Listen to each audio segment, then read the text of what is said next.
So good afternoon students. Today we are going to start our 11th chapter titled as A Fairy with Horns. इसका मतलब हमें क्या बताया गया, सिंगों वाली परी। मतलब यहाँ पे अ फैरी मतलब होता है एक परी, तो यहाँ पे हमें एक परी की कहानी बताई गई जो क्या है, सिंग वाली है। सिंग मतलब हॉर्न, जो गाय की सिंग होती है वैसे सिंग है उसके, तो यानी कि ये एक परी की कहानी जिसके क्या है, सिंग है यानी हॉर्न्स हैं।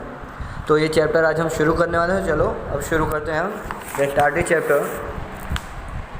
Grandfather was very fond of pets and had a large variety in the houses.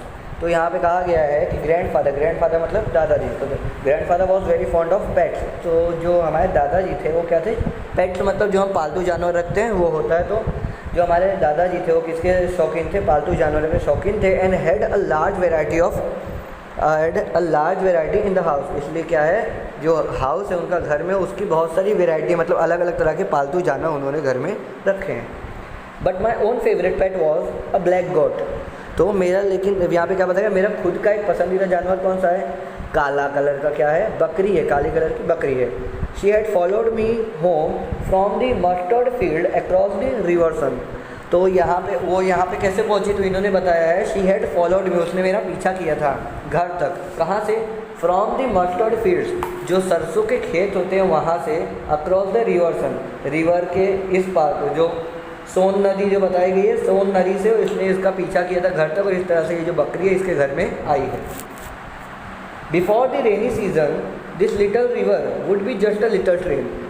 बरसात के मौसम के पहले, before the rainy season means बरसात के मौसम के पहले, this little river would be just a little stream, ये जो छोटी सी नदी है क्या है, बस एक छोटी सी धारा रहती है ये। Then I would go across it and wander through the fields on the other side. तो उस समय मैं क्या करता हूँ, तब मैं इस पार से उस पार आराम से जाता हूँ और दूसरी तरफ क्या करता हूँ, खेतों में घूमने का काम करता हूँ। One day I was sitting on the bank of a small irrigation canal. तो एक समय में क्या कर रहा था कि मैं बैठा था, कहाँ पे, सिटिंग, मैं बैठा था कहाँ पे, on the bank of small irrigation canal. Bank मतलब होता है किनारा, तो एक किनारे पे कहाँ बैठा था, इरीगेशन कैनाल मतलब, इरीगेशन मतलब होता है सिंचाई करना, सिंचाई के लिए जो नहर होती है वहाँ पे किनारे पे मैं बैठा हुआ था। A couple of Heron's were fishing in muddy water. तो हेरॉन्स मतलब क्या होता है, बगुले। तो कुछ बगुले थे, मतलब कपल ऑफ मतलब एक जोड़ा था पूरा, तो एक बगुले का एक जोड़ा क्या कर रहा था, were fishing in muddy water. Muddy मतलब होता है कीचड़, और मडी वाटर मतलब होता है मैला पानी या कीचड़ वाला पानी। तो वहाँ पे वो लोग क्या कर रहे थे, फिशिंग कर रहे थे, मतलब मछली पकड़ रहे थे। जब मैं उनको देख रहा, while I sat gazing at them, जब मैं उनको देख रहा था, गेजिंग मतलब देखना, निहारना, जब मैं उनको देख रहा था, I felt my elbow being nudged. तो मुझे क्या लगा, एल्बो मतलब कोहनी, तो मेरे को लग रहा था जैसे कोई मेरी कोहनी पे धक्का दे रहा है या मुझे धकेल रहा है, ऐसा मुझे लगा। Looking around I found at my side a little goat. जब मैंने अगल बगल देखा तो वहाँ पे क्या था, एक छोटी सी बकरी थी। It was jet black and soft as velvet. ये क्या थी, एकदम गहरे काले कलर की थी, और वेलवेट मतलब जो हमारा मखमल होता है उसके जैसा एकदम नरम था। It had pretty grey eyes. इसकी जो आँखें थी कैसी थी, ग्रे कलर की थी, मतलब काली कलर हम कह सकते हैं, या तो एक तरह से काजल वाला सुरमे का कलर होता है। Neither her owner nor her mother was around. Neither her owner, ना ही उसका मालिक, नॉर हर मदर, ना ही उसकी माँ, वॉज अराउंड, आसपास में थे, ऐसा हमको कहा गया है। तो यहाँ पे कहानी अब तक एक बार रिपीट कर लेते हैं कि ये कहानी की बताई गई किसकी, उनके दादाजी की है, जो भी राइटर है। उनके पास बहुत सारी वैरायटी ऑफ पेट्स हैं, मतलब पालतू जानवर हैं। उनमें से इसके काली एक बकरी है, वो उसकी फेवरेट है। तो वो कैसे मिली है वो इसने अभी तक बताया है कि एक बार ये नदी के पास बैठा था, कैनाल के पास बैठा था, सिंचाई वाले नहर के पास, वहाँ पे ये बगुलों को मछली पकड़ते देख रहा था। उसी समय ये वहाँ पे दिखी थी, ना वहाँ पे इसका मालिक था, ना यहाँ उसकी माँ थी। As she continued to nudge me, I looked in my pocket. I found a biscuit and held it out to her. She ate it with relish. Then she sat down beside me and began nibbling.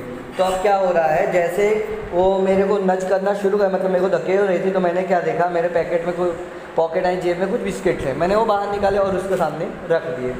She ate it with relish. उसने क्या किया, वो सब मज़े से खा लिए। Then she sat down beside me and began nibbling at the grass.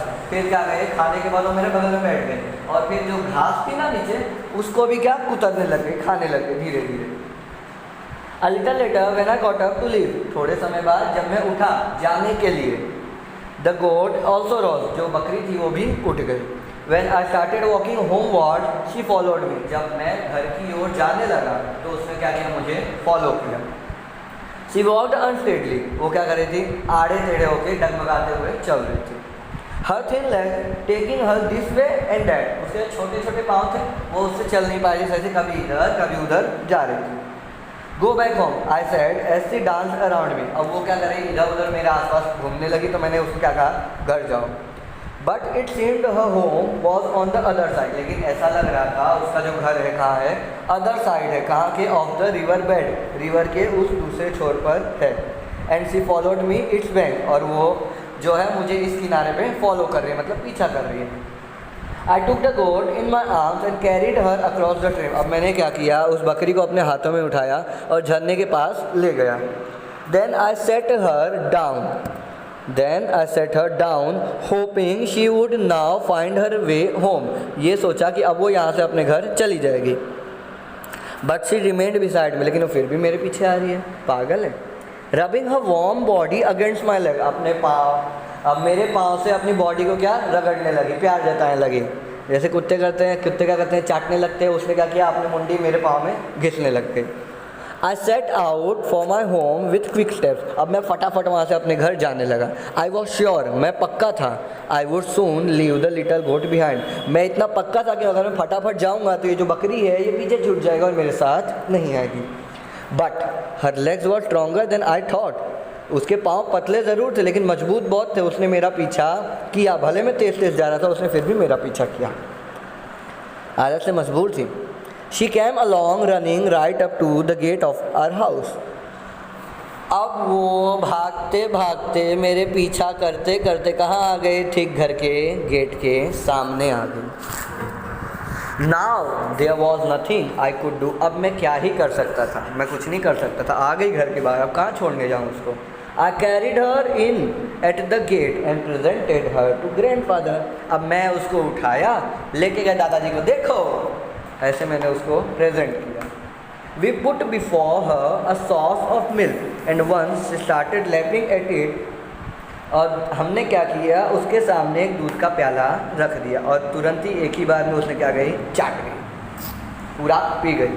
When grandmother saw this, she said, जब grandmother ने देखा उन्होंने कहा, that can't be, I have told both of you again and again that I won't tolerate another bird or animal in the house, मैंने पहले भी कहा है, तुम लोग समझते क्यों नहीं हो, मैंने पहले भी कहा है कि मैं अब एक और पक्षी या एक और जानवर को घर में नहीं देखना चाहती, मैं नहीं बर्दाश्त कर सकती, मैं नहीं बर्दाश्त कर सकती। But grandfather knew the art of changing a problem into a hopeful thing, लेकिन जो दादाजी थे ना बहुत चालाक थे, उनको आता था कि कैसे किसी जो प्रॉब्लम है उसको किसी आशा में बदल सकते हैं, या जैसे अपना काम हो सके उसमें बदल सके, हम वैसा हम कर सके। He at once pretended that he had bought the goat for grandmother's sake, अब उन्हें तुरंत ऐसा बहाना बनाया, क्या बनाया कि जैसे वो जो बकरी है वो खरीद के लाए हो, और किसके लिए, जो दादी जी हैं ना उनके लिए ही। Goat's milk is very good for your ह्यूमिटेशन, तो अब ये क्या बोल रहे हैं कि जो तुम्हारी गठियाँ हैं, गाठियाँ होती हैं शरीर में, उसके लिए जो तुम ये बकरी है ना इसका दूध बहुत अच्छा होता है, ऐसा ग्रैंड मदर को उन्होंने कहा। द फॉर्मूला वर्क, और ले काम हो गया हमारा। Grandmother tolerated the new pet even though it would be some time before the goat could give us any milk, लेकिन अब ये हमारी जो दादी हैं उन्होंने तो एक्सेप्ट कर लिया, लेकिन अभी कुछ टाइम है क्योंकि अभी तो ये बच्ची है, इसको थोड़ा समय लगेगा दूध देने में, लेकिन फिर भी हमने काम चला लिया। All pets in the house had names of their own, अब जो वहाँ पे पेट्स हैं, जो जानवर, सबके अपने अपने नाम हैं। द गोट टू, और इस बकरी का भी, वॉज गिवन अ नेम, अब उसको भी एक नाम दे दिया गया। It was named Tinker Bell, इसका नाम क्या रख दिया गया, टिंकर बेल, ये इसका नाम रख दिया गया। After the name of a fairy in Peter Pan, किसके ऊपर इसका नाम रखा गया है? इसका नाम एक फेरी यानी परी के ऊपर रखा गया है। वो परी किस में है? पीटर पैन में एक स्टोरी है, उसमें ये परी है। स्टोरी फॉर चिल्ड्रन जो बच्चे होते हैं उनके लिए स्टोरी है, उनमें ये नाम है। The story describes the adventure of lovely little children in the land of fairy named Tinker Bell. और ये क्या है? एक छोटी परी होती है, उसके एडवेंचर मतलब उसकी कथाएं हैं, उसके ऊपर है ये स्टोरी। और उस परी का नाम क्या होता है? Tinker Bell. तो अभी तक हमने देखा कैसे जो लेखक है उसको ये बकरी मिलती है, कैसे ये उसको घर में लाते हैं, कैसे उसके ग्रैंडफादर यानी दादाजी उसकी दादी को मनाते हैं इसको रखने के लिए। तो अगले लेक्चर में हम देखेंगे कि क्या होता है इसके साथ और ये कैसे कैसे स्टोरी आगे बढ़ती है। तो अब मिलते हैं हम नेक्स्ट लेक्चर में। टाटा।